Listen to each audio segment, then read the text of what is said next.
एक नरम दिल खरगोशनी अपनी 3 नन्ही बच्चियों के साथ बाग में गाजरें चग रही थी। सब हंसते खेलते मिट्टी में लौटते माँ के गर्द गोल गोल घूमते थे। तभी एक चालाक लोमड़ी जो काफी दिन से शिकार की तलाश में थी, आहिस्ता से पेड़ों के पीछे छिपती हुई आई। इसने मीठी आवाज में कहा, अरे नन्हे बच्चों, मेरे पास तुम्हारे लिए शहद और सेब हैं, आओ मेरे साथ। एक छोटा सा खरगोश बच्चा भागता हुआ आगे बढ़ा, मगर ऐन वक्त पर माँ खरगोशनी ने छलांग लगाकर उसे अपनी बाहों में समेट लिया। इसकी आंखों में आंसू थे। वो कांपती आवाज में बोली, बेटा, हर मीठी बात करने वाला दोस्त नहीं होता। पास ही एक बली, एक कबूतर और एक हरन दौड़ते हुए आए।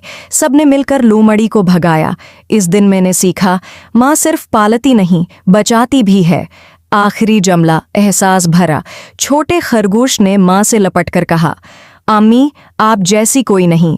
दोस्तों, अगर आपको ये कहानी अच्छी लगी हो तो लाइक ज़रूर करना और हमारे चैनल को सब्सक्राइब भी, क्योंकि हम आपके लिए ऐसी सच्ची बातों वाली कहानियाँ लाते रहेंगे।